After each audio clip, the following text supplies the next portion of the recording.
Stallone, Sylvester Stallone, Rocky. Rocky's story is this even, right? But Sly is this too. Sly's a good friend of mine. And when I first met him years ago, he was listening to my tapes and stuff, and he invited me over for dinner, and we started talking. And I said, I've heard your story from other people, but I really love to hear it from the horse's mouth. I don't know how much is mythology, urban myth, and how much is true. So he told me his whole story. He said the essence of it, though, was, he said he knew his whole life what he wanted to do since he was very, very young. He wanted to be in the movie business, period. I mean, not just TV, movies. And he said why was, for him, it was a chance to have people not only escape, but to inspire people. And by the way, that drive is what made most of his movies, inspire people to what they're capable of, to overcome unbelievable obstacles, because in his own life he felt like he did that. When he was born, he was pulled out by the forceps. That's why he looked the way he did. That's why he talked the way he did. And he said, so I really want to do that. And he said, I knew why I wanted to do it, and I wasn't willing to settle for anything else. And he said, what happened was, I went out to try and get jobs, and it's not like I went, hey, Adrian, they went, you're a star. It didn't work out real well. They looked at me and said, hey, you're stupid looking. Do something else. What is it talking like this? There's no place for you in that stuff. You're never going to be a star in the movies. You're insane. No one's going to want to listen to somebody who looks dopey and talks out of the side of their mouth, right? And he got no after no after no after no. He said, I was thrown out more than 1,500 times at agents' offices in New York. I said, there aren't 1,500 agents in New York. He said, I know. I've been to them 5, 6, 7, 8, 9 times. He said, I remember one guy went in there, and I got in there at 4 o'clock, and he wouldn't see me, so I stayed there, and I would not leave. And I stayed overnight. They came back the next morning. I was still sitting there. He said, that's how I got my first job. The guy said, fine, come in here. And he sat down, and he went through this, and he gave me my first movie. I said, oh, really? I thought Rocky was your first movie. He said, no, this other movie, I'd never heard of it. I said, well, what character did you play? He said, well, I was in it for about 20 seconds. I was a thug that somebody beat up. He said, because they made me feel like, people hate your guts. You getting beat up, it'll be a good thing. And he did like 3 movies like that. Never got anything. Kept going out. Rejection, rejection, rejection. So finally he realized it wasn't working. So he changed his approach. He said, I was starving, by the way. He said, I couldn't pay for even to have heat in my apartment. My wife was screaming at me every day to go get a job. I said, well, why didn't you? He said, because I knew that if I got a job, he said, I'd get seduced back and I'd lose my hunger. He said, I knew that the only way I could do this is if it was the only choice, if I burned all other bridges. Because if I did a normal job, pretty soon I'd be caught up in that rhythm and that stuff, and I'd feel okay about my life, and I feel like my dream would just gradually disappear. And he said, I wanted to keep that hunger. That hunger was the only thing I thought was my advantage. He said, my wife didn't understand that at all. He said, we'd have these vicious fights, and he said it was freezing.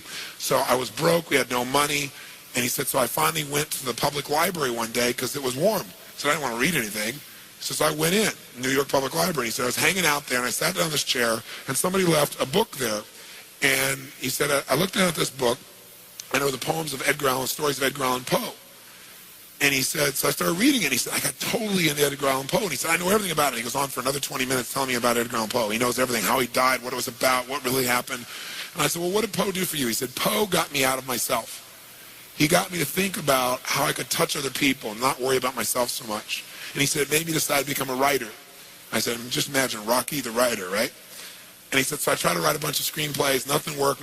I was totally broke. He said, I didn't even have $50. And he said, and finally, he said, I sold a script. And it was called Paradise Alley. He said, it's a movie I made many years later, but I sold it. And he said, I sold it for $100. He said, but $100 was a ton of money, man. I was so thrilled. I thought, I'm on my way. But it never led to anything. And he said, so finally, he said, I kept going and going and going. He said, finally, we were so broke. He said, I hawked my wife's jewelry.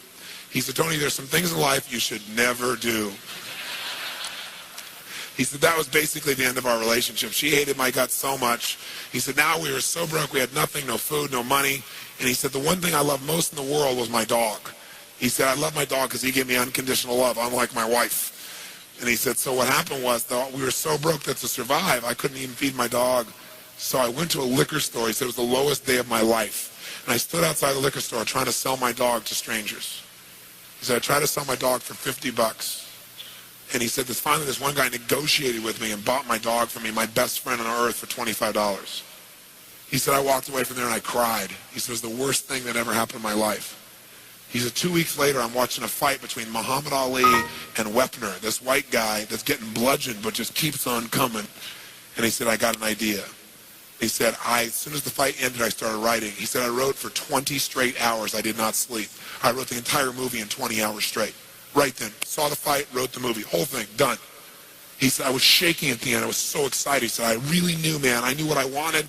I knew why I wanted it. He said, just like you teach that formula. He said, but I said, man, I took the action. Now it's time to deliver.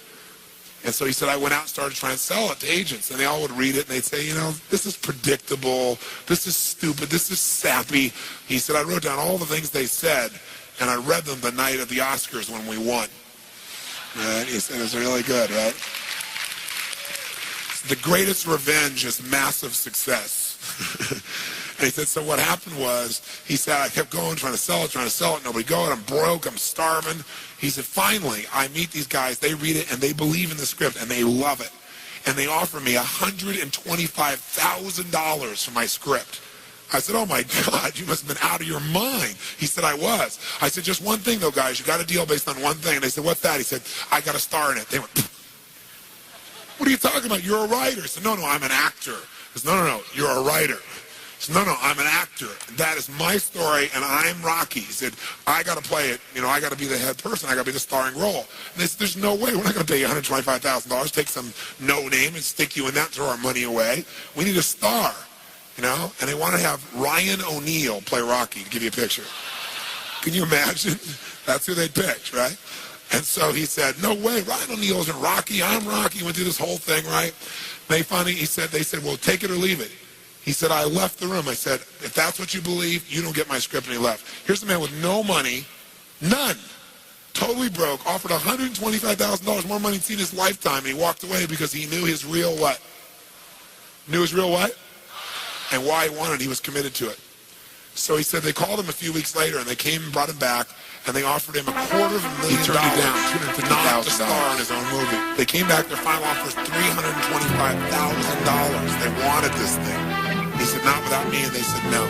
They finally compromised, and they gave him $35,000 and points in the movie, because they said, if this is going to happen, then you're going to take the risk with us. And the bottom line is, we don't think it'll work, but at least we won't spend a bunch of money on you. And they only spent $1 million to make Rocky, and it grossed $200 million at the time. I mean, it was done pretty well. But what's interesting about this is, I said, what'd you do? I mean, even $35,000, that's not $250,000. That's a lot of money when you don't have $25.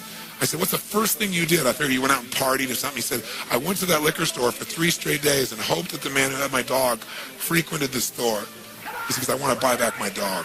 I thought that was so cool, right? That was really cool.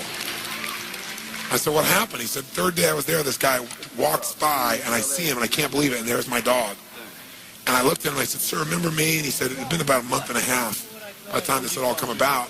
And he said, remember me? You know, I'm the guy that sold you the dog. I goes, yeah, I love the dog. He said, look, he said, I was so broke, I was starving. He's my best friend. I'm sure you love him too, but I got to have him black. Please, I beg of you. He said, I'll pay you $100 for the dog. I know you paid me $25, but I'll give you $100. And the man said, absolutely not, no way. It's my dog now. You can't buy him back. Right?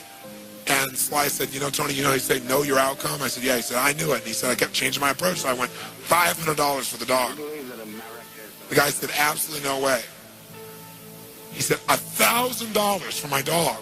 The guy said, no amount of money on earth is ever going to get this dog for you.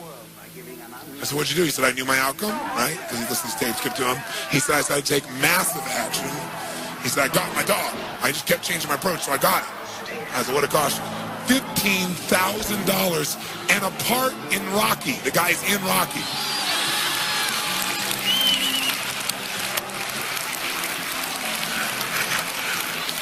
You know that dog in Rocky, Butt Kiss? That's Sly's real dog, right? That's the dog. He bought him back. So he put his dog in the movie, and he put the guy in the movie and paid $15,000 while he had $35,000.